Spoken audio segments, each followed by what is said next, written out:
Hello, fellow YouTubers. Trouble8385 here with YouTube Gaming Community number 17, part 1. There's so much stuff to get to this week. It's a two-parter. Okay, second part will be the buttload of videos to check out and then some channels to check out. This has got all the other stuff to talk about. Now, first thing I want to talk about, Foxxygamer left me a bunch of comments about Australia.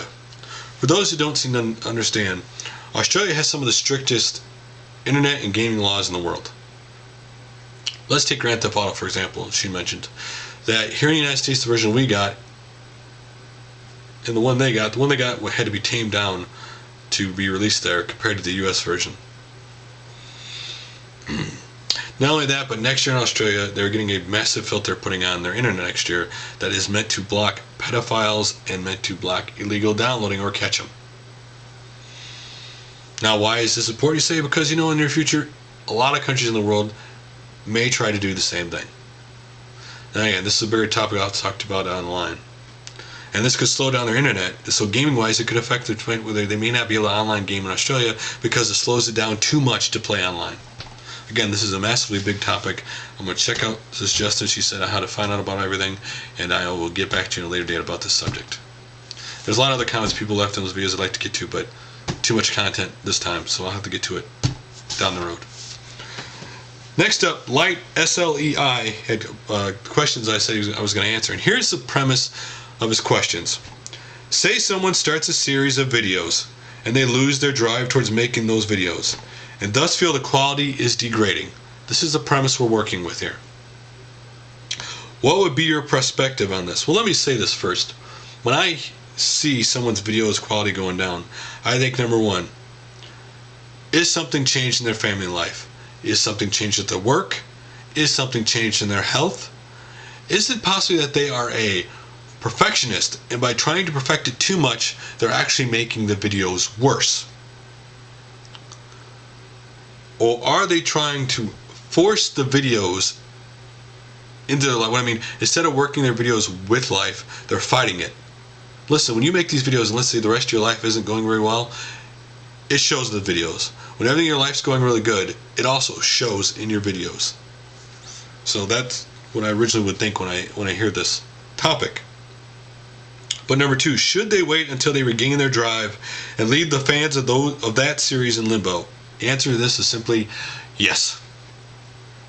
I'll say it again in case you didn't hear me. Yes. If you don't have the passion, you don't have the drive, then don't make any more of the videos. What are you doing for the fans by making worse quality videos because you're doing it for them instead of yourself? Listen, this is kind of like work in real life for people. Why do you hate work in real life? It's not necessarily the job you do. It's the fact that your boss and everybody else are telling you what to do and you don't get to do the way you like it and the way you're proud of your job. Same with your videos. If you're doing your videos based on only what the fans tell you what to do, how to do it, you're going to be miserable. You're going to hate it, and it's going to be like, oh, I got to make this video. I don't want to, but I'll do it. And the quality shows. But when you love what you do, you're passionate about it, and you do it the way you want to, and you're proud of it, it shows in the video a lot. Now, fans can simply watch your video and say, you know what, leave me a message and say, you know, if you did it like this, it'd be a lot better. And sometimes maybe you get stubborn and doing a certain way, or maybe you just don't see it, and you see that comment, and you go, wow, they're right. If I did it that way, it'd be a lot better. So that's where the positive and negative of fans come in on this subject. Number three, should they modify the way the series is done? Well, sometimes people try to do too much, and so they have to cut it down. Other times, you know, it might be the days. Let's take this show. God, these questions seem like they're talking about this show. I was trying to do the next one as quick as possible, work on it, put it out as fast as I could. Also working with a time limit that also was counterproductive to doing this series. And I'd go back a couple of days later, I'd watch that show I put up, and I'd look at it and go, you know, I'm pushing it too fast to get done in a certain time limit. I'm not looking like I'm happy or having fun with it. I just don't like the quality of it. So I set 2 days for it. Originally, I started episode 1 saying this would be a once-a-week show, but there's so much content, things to get to the gaming community, and it's growing so fast, it's just not possible. 2 days, 2 shows a week, adequately seem to cover most of it, and it works with my life schedule. Again, it's all about life working in with YouTube. You working YouTube into your life, actually. If you try it the other way, you are going to be miserable, and you're always going to fight it. It also allows me, like, let's say on a Tuesday, hey, I'm going to be busy Wednesday or maybe late Thursday night, and I'm only going to have time to do one part of the video, that I could do the subjects that I want to talk about, and then the next couple of days later I could do the actual shout-outs, videos to check out, and all that stuff together. So, number 4, should they just admit that they failed at it and stop? No. See, you only fail if you stop. You can look at everybody's channel who did YouTube, who's been around a long time, who's had a lot of subscribers. You will see how this channel and everybody else's, you'll see how they start off, you look at it, not very good, and they've gotten better over time, and they've changed what they do, they modified everything, and they've gotten better, and now you look at them and go, they're really good, whereas, I wouldn't say I'm really good, but better, but they were really bad when they first started. If you like and passionate what you do, don't keep grinding at it. You'll find it. I mean, sometimes it takes people a month to find the way they really love it and keep going. Other times it takes people 2 years to get the videos exactly the way they like it and the product they like, and then boom, they take off, and then boom, when you find what you like and start doing it, people will all of a sudden find you and like your videos. Most of the time, not always works that way, but you only fail if you stop. Unless you just don't like doing it anymore, then you can simply quit. I mean, there's nothing wrong with that. Number 5, perhaps see if another user would be interested in handling it, or does that seem arrogant? It doesn't seem arrogant. If you asked a poll of YouTube gaming community people in the community of would they hand their series over to other people if they quit it, probably 99.9% of the people would probably say no. Listen, they put their heart and soul into these videos. They put hundreds of hours in these series. Research, history, editing, content, leaving comments, personal messages. That's hard to hand that over to somebody else. But I have seen people on YouTube who have, hey, I can't do this part, I'm not very good at it, so I'm going to have a contest. And whoever I think does it the best, I'll hand that over to them. And then it'll become a collaboration thing. Which may be a possibility for people who aren't getting the quality they want in their series, and it might be sometimes good to bring somebody else in to get a different perspective or to bring different ideals to the table. The final one is this that I want to bring up about this question. Let's say somebody stops a video game series. All of a sudden, just stop it.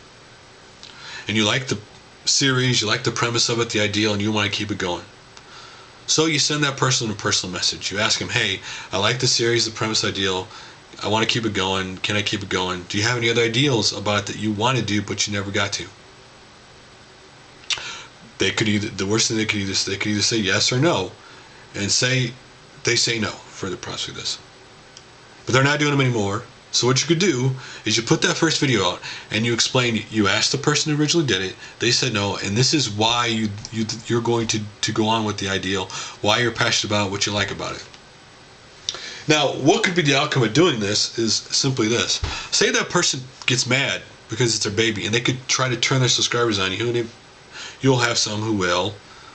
Or maybe you subscribe to it, and the person subscribes say, hey, cool that you keep it going, I like it. Again, maybe you want to end it, but you see someone in the community who you think would do a really great job with it. Then simply send them a message, hey man, I can't do this series anymore, I don't think I'm really good at it, I think you'd be great at it, do you want to do it? The worst thing that person could say is no. So I hope you like my answers to those questions. So next up, AllGenGamers 8. I just listened to it, it came out today. They had a YouTuber I really like his videos in the show, and that is Retro Gamer 3. Again, the comedy and the production quality, editing works really well with his style and his videos. They're awesome. I'll be mentioning one of his videos in the next part of this. Now this video for them was talking about games they liked coming out in September and October and a little bit in November. Games they all liked coming out or thought interesting and why they thought they were interesting. Just sitting around talking basically. There was some joking going on. Happy Council Gamer kept screwing something up. It was rather funny. But they talked about a couple things I want to talk about. First, the thing they brought up was they were talking about Sonic Adventures coming out on XBLA, PS3, Xbox 360, is downloadable, and how it's getting such bad reviews in websites and video game magazines.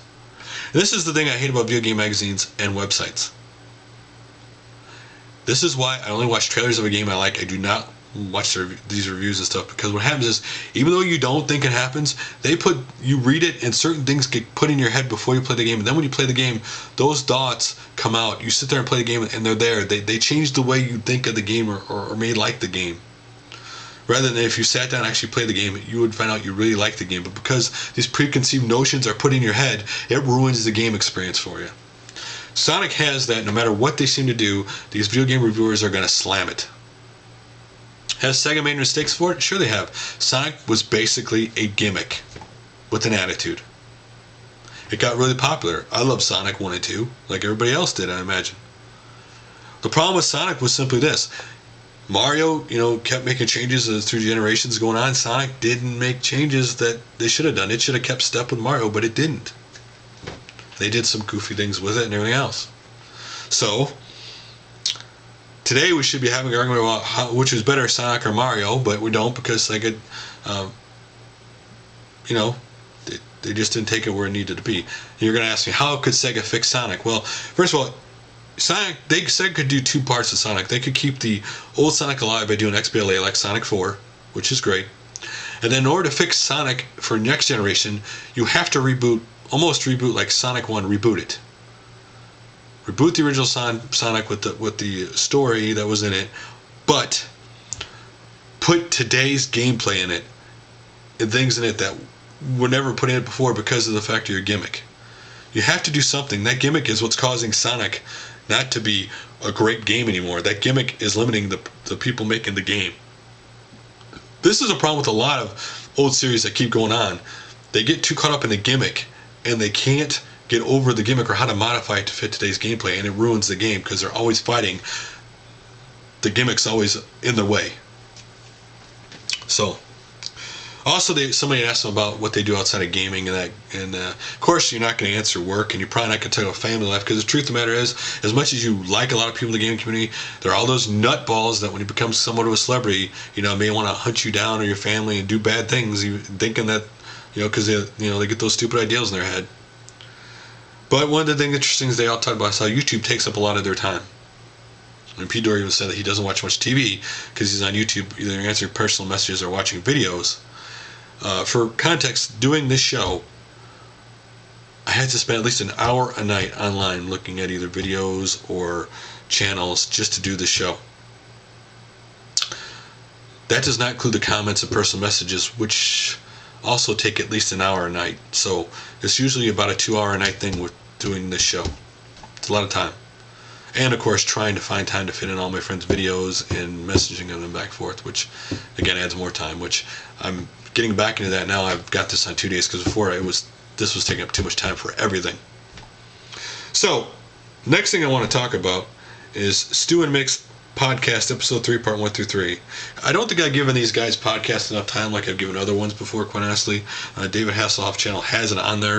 It's just on YouTube. It's not on I don't believe it's on iTunes. At least I haven't been able to find it on iTunes. This episode that EquilibriumGaming in it, I know they did it a while ago. Podcasts are not that people think they're easy to make, but they're not. There's a lot of editing, audio to be done with it, leveling and all that other stuff. There's a lot of things that go into doing a podcast that it seems easy, but it can be very difficult at times. Dead air and all that stuff to get rid of. So this one, they're getting better. It's just like AllGenGamers is getting better over time. They're getting better. What's interesting about theirs is, them and EquilibriumGaming I guess they shout out a YouTuber. I don't know if it's everyone, but this one, each one of them shout out one YouTuber. They talked about YouTube. They talked about gaming and stuff, just random stuff, and they're getting better at learning how to talk and that stuff. So check it out. I mean, again, it's like every other one podcast. There's so many podcasts gamers do on YouTube now that almost someone could technically do a freaking show just on podcast. No, I'm not doing one. I don't have that much time to do that. There's so many out there. I keep finding a new one every day. So, guys, one other thing before I end this part, if you have any questions for me about gaming or the gaming community, or if you have any channel you want me to check out, or if you want me to check out a channel or something about the channel you want me to talk about, by all means leave me a personal message. If there's something gaming related that you ask me a question about, and if I find other people on YouTube that have videos on it, I may suggest you to look at those videos too. So anything at all, guys, you want to talk about, just send me a personal message or a comment or even a video response. So guys, till part 2.